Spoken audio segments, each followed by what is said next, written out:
We should put some mashke into the tea. All right.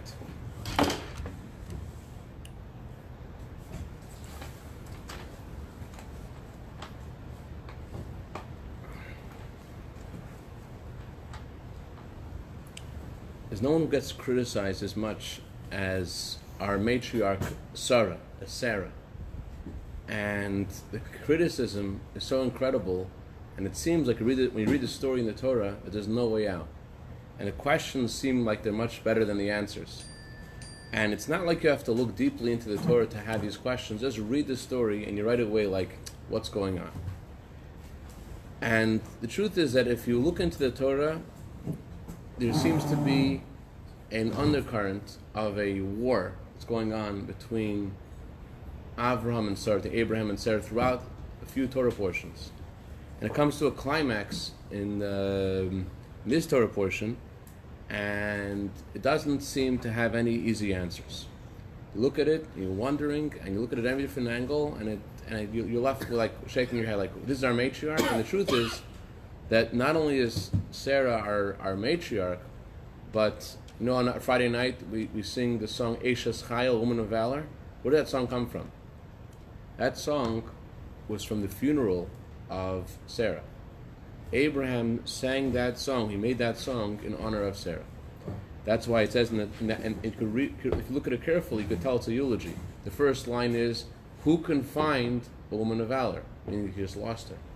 She laughed on her last day.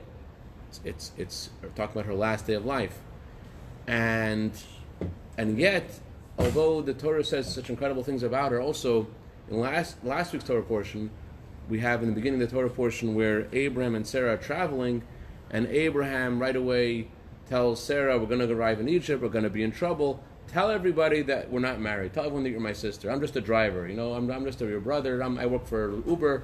And that way I won't get in trouble, because if you say that you're my husband, they're going to kill me to take you.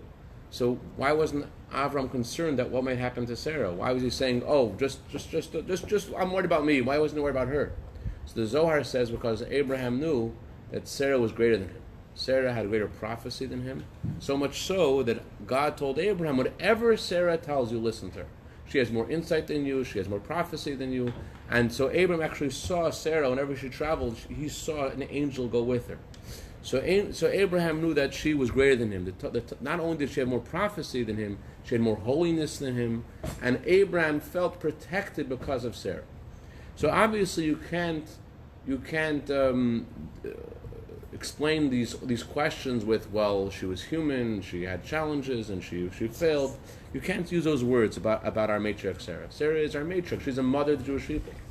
So before we try to get to the answers to the questions, we have to go through the questions. But don't get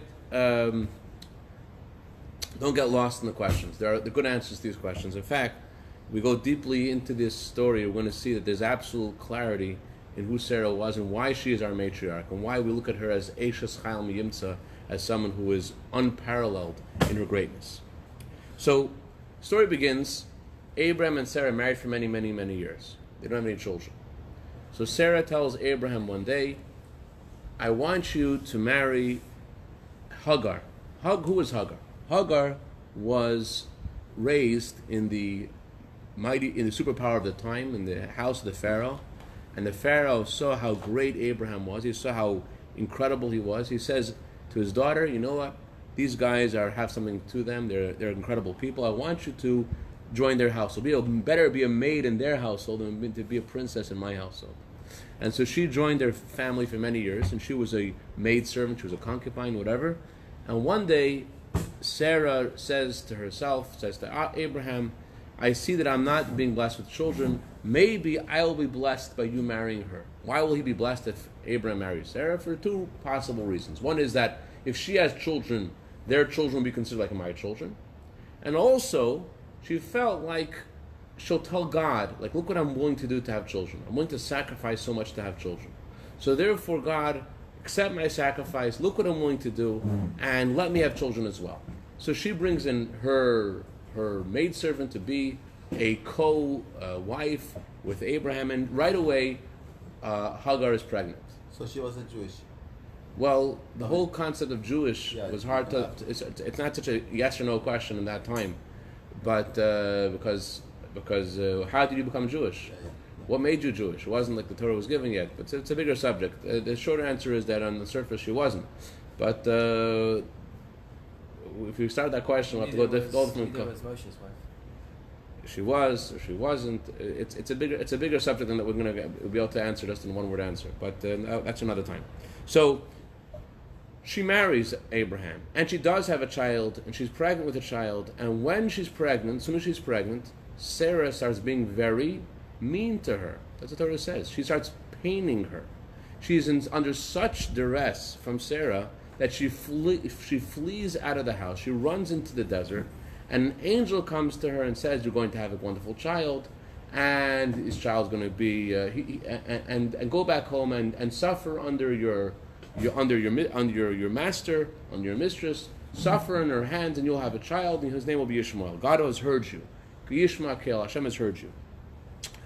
So she does go back, and she does have this child, and Nachmanides famously says that Sarah sinned by tormenting her, and we are suffering because of what Sarah did, and that's why Yishmael, he is looking to have this love of a father who had love of Abraham, and that's why he is tormenting the Jewish people. That's why the seed of Yishmael fights and is attacking the Jewish people. It's because Sarah tormented Hagar. And the Torah continues. She has a child.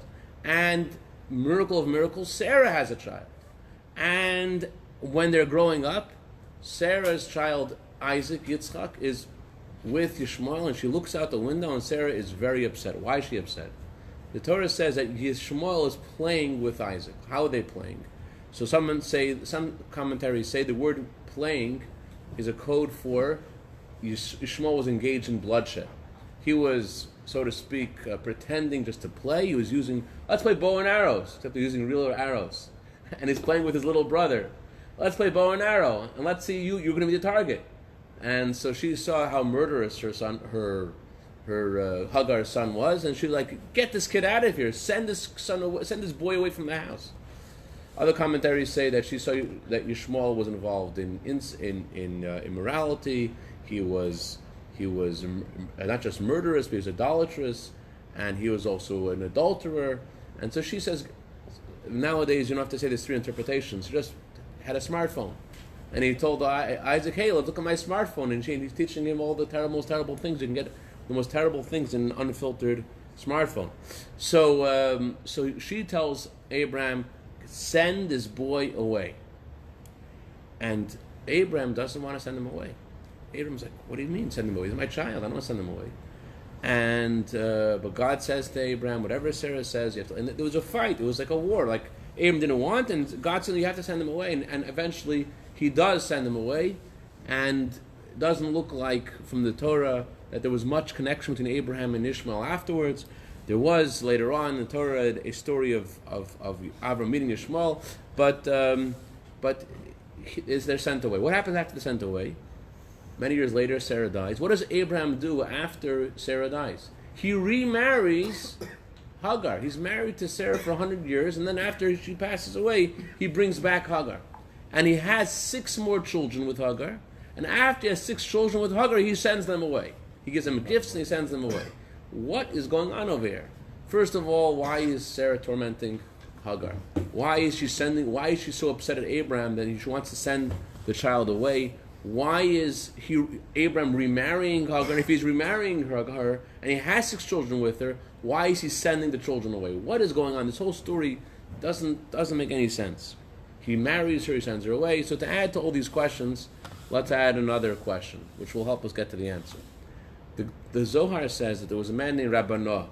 Rabbi Noah, he was marking the graves of the patriarchs. And he sees, and while he's marking the graves of the patriarchs, he actually gets to meet the patriarchs who are alive in heaven, and also not just alive in heaven, but they're alive in this earth as well, because a body of a Jew contains the holiness of the soul. That's why cremation is such a tragedy, because the soul remains connected with the body even after the passing. And so, just like the Nazis, Yimach Shemam, would burn people alive, so it's in a similar way. If someone does cremation, shalom, it's like you're killing someone who's alive. You're burning part of their soul. So anyway, Rabbi Noah, he actually got to witness the meeting Abraham and Sarah and Isaac and their patriarchs and matriarchs, and he saw Abraham. What was Abraham doing? Abraham was lying in the bosom of Sarah, and Sarah was taking lice out of Abraham's head. That's what the Zohar says. What? Sarah was taking lice out of his head. What does that mean? She has lice. She's taking lice out of his head. What is going on here? What does the story mean? So one of the things that we read about in the Women of Valor, it says in the Women of Valor, in that section of Proverbs, it says that she sought flax and wool. Flax and wool. Now, flax and wool, according to the Torah, is something you don't mix together. Now it's called shatnez. You heard of shatnez before? Yeah. So you're not allowed to mix flax and wool. And yet, Sarah is mixing, she's looking for flax and wool. What does that mean? I thought it's wool and linen. Wool and linen, yeah. Flax is, yeah. So what does that mean that she's looking for flax and linen and wool? What does that mean? Wool and flax. Yeah. Anyways, so what does that mean? So Chaim Brisker says an amazing explanation. He says like this: when God told Sarah that Ishmael has to leave the house, so Abraham had a claim. How could we possibly ask Ishmael to leave the house when there's an issue? The issue is, the Torah says, if you have two children with two wives, one wife is a beloved wife, one wife is less beloved, the Torah says you're not allowed to ignore the less beloved wife because of the Shalom Aleichem. Shalom Aleichem. Your name is? Oren. Oren. Oh, you are the famous long lost brother. Just Yeah, arrived. I just got it today. Okay, welcome. Thank you. We have to do Kriya for you soon, right? You need to do Kriya. Okay.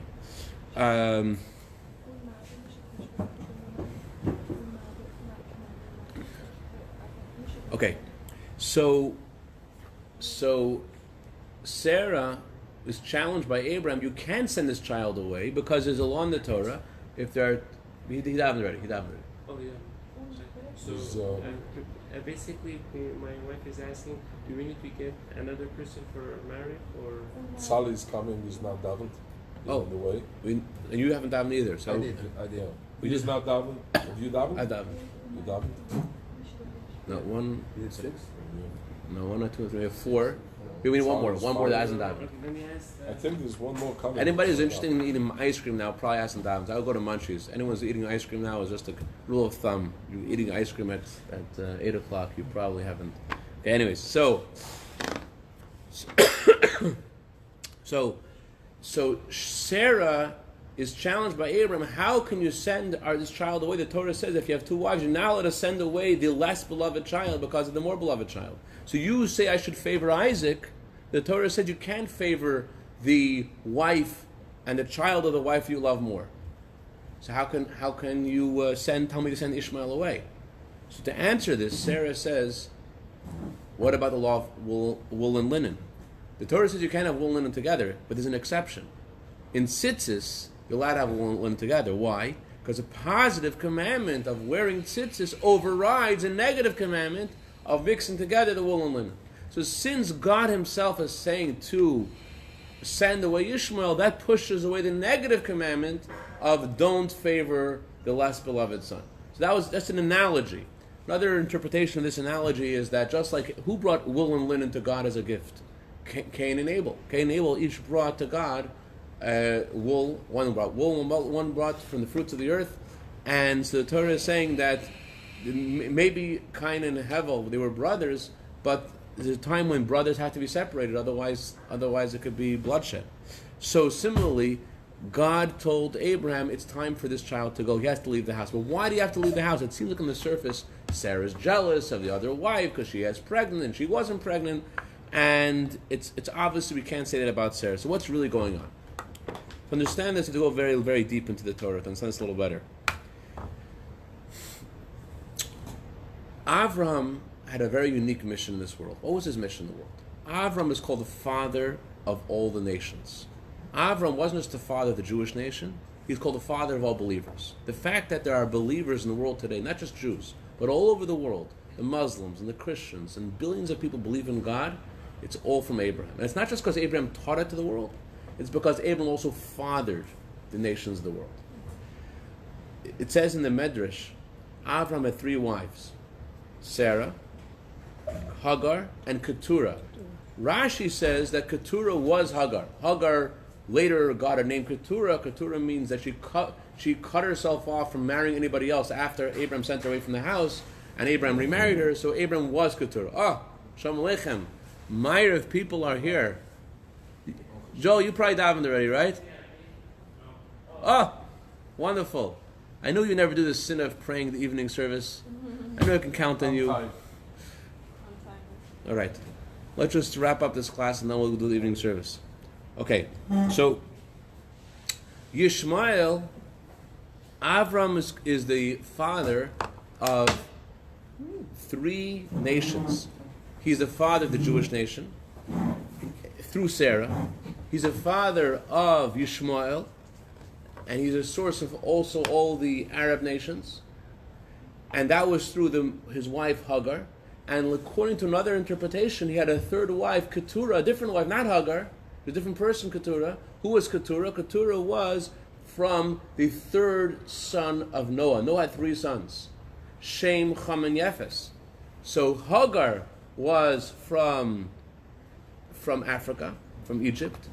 Sarah was from Shem, and the 3rd wife, Keturah, she was from Yefes. She was from Europe.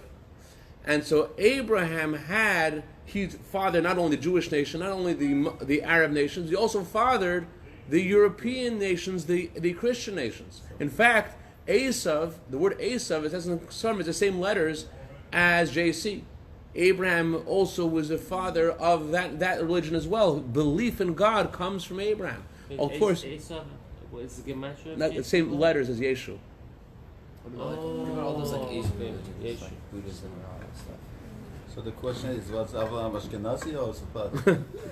If you say Avraham or you say Avram, you saw okay. So Abraham is a father of belief in God. He's a father. He wasn't she taught the world faith in God. He was a father of the nations who believed in God. But Sarah wasn't. Sarah was different. What was Sarah's role in the world? Sarah wasn't just meant to be the father of all the nations of the world, the father of belief in God, the mother of belief in... No, Sarah was the mother of the Jewish nation. She was about her child, Yitzchak. And that's why she didn't want Yishmael to have prominence in the home and Isaac to... It wasn't just about prominence, not prominence. It was about the unique role of the Jewish people. Yes, the Jews have to teach the nations of the world about belief in God. But then there is a unique role of what it means to be a Jew. Being a Jew means that your essence is expression of God. Not just that you teach the world about God, but you are different. Your whole essence is about God. Let's conclude with one story and let you guys go. The Talmud says a story about a man named Shmuel who arrived. He wanted to beseech the king on behalf of the Jewish people, and when he arrives at the king's palace in the beach, near the palace, he notices this pearl necklace.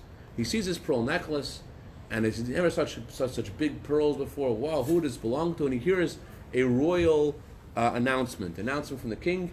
The Majesty of the king has announced the queen has lost her necklace. Anyone who returns the necklace within 30 days is going to be given an amazing gift. But if you return the necklace at 31 days, off with your head. So what does this Jew do? He holds on to the necklace for 30 days. And the 31st day he comes to the palace. Hi, I have a message for Her Majesty, Her Highness. What's the message? I have some information about the pearl necklace. He comes in. Your Majesty, I found your necklace. She looks at the necklace, and first she's very excited. But then she's like, 1 second. You must have just arrived in this country, right? No, I'm here for a couple of weeks. You must have just discovered the necklace. No, I found it 30 days ago. Did you know that I made an announcement? If you find it within 30 days, you get rewarded, and 31st day you get off with your head?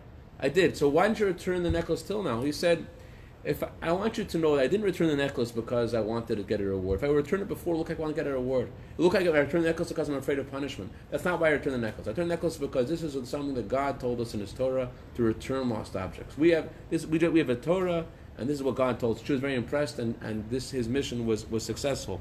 So Sarah's mission was to be the mother of the Jewish people. It was different than Abraham, and therefore she had a different vantage point of understanding what exactly had to happen in her home between Yishmael and Yitzchak. What's supposed to happen? And Abraham, he got it eventually. Eventually, although Abraham had a mission of fathering all nations, but after Sarah passed away, although Abraham remarried Hagar, remarried Keturah, had 6 more children, what happened with those children?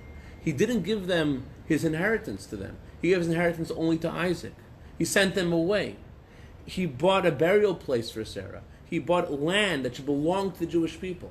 In other words, Abraham eventually took on the mission of Sarah and the unique role of the Jewish people. Yes, he was a father of all believers in the world. The Maimonides says that the Christians and the Muslims have prepared the world for Mashiach because of the Christians and the Muslims, the whole world talks about the Torah and its commandments. And yes, they don't have it right, and they don't have the perspective that we do of the truth of the Torah.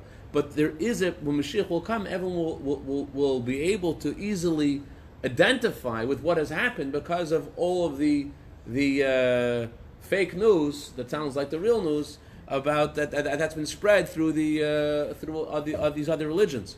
So this is why the Torah tells us about Sarah and how she sends away Hagar. It's not about a simple family quabble between her and the other wives. It has nothing to do with that. Sarah realizes the unique role of the Jewish people. She's not like Avram. She has a different role. Her role is the Jewish people. And her child, Isaac, it's not about her child over the other child. It's about our unique role as the Jewish people. And that's why the Torah tells us this, so that we should know that we have a unique mission in this world. Yes, we have to teach the world about belief in God, etc., but we have to not just teach them by intermingling with them and being like them. We have to realize that we have to be on the giving side, not on the. We're different. We're different. We have to give, not just we have to teach. We have to teach with intermingling with the world. But let me tell you one more story and let you guys go. Final one more last story. Last story is a good story. Sal, you hear the story. One of the biggest purchases that happened in Israel was by a man named, you may have never heard of him. His name was Bill Gates. You heard of Bill Gates and Warren Buffett? Anyways, so Bill Gates was on a plane with a bunch of Israeli journalists. And the Israeli journalists they're curious. They speak to Bill Gates. Hey, Bill, one of the Israeli journalists says to Bill Gates, he says, hey, you have so much money, you have $70 billion. What do you think you could do with that money? You're going to buy maybe, Japan? What do you want to do? So Bill Gates says, there's one thing I can't buy. I can't buy the Jewish Shabbat. I can't buy a Shabbat. And he says, what do you mean you can't buy a Shabbat? He says, do some research. He did some research. What happened? Microsoft had made this major event where they invited this Chabad man named Kivi Bernhardt to be the main keynote speaker. Kivi Bernhardt checks his schedule. He looks at his schedule. It's on Shabbos. I can't come on Shabbos. So they already planned this. Bill Gates already set this up. And Kivi Bernhardt's, I'm not coming. And they're like, what does a Jew mean when he says he's not coming? He means pay me more. So they doubled the salary. And he's still not coming. So what does he want now? And look, it's Shabbos. He can't come on Shabbos. So Bill Gates can't believe this. But this is the truth. And they had to. He said, let's change the date. They changed the date, and they invited Kivi Bernhardt, and he came, and it was wonderful. We have something unique in us, something unique, and that's why we're still around. There's something infinite in the Neshama. We have to realize who we are and what we have to give, and it will soon be revealed. Mashiach will come, the majesty of the Jewish people. L'chaim.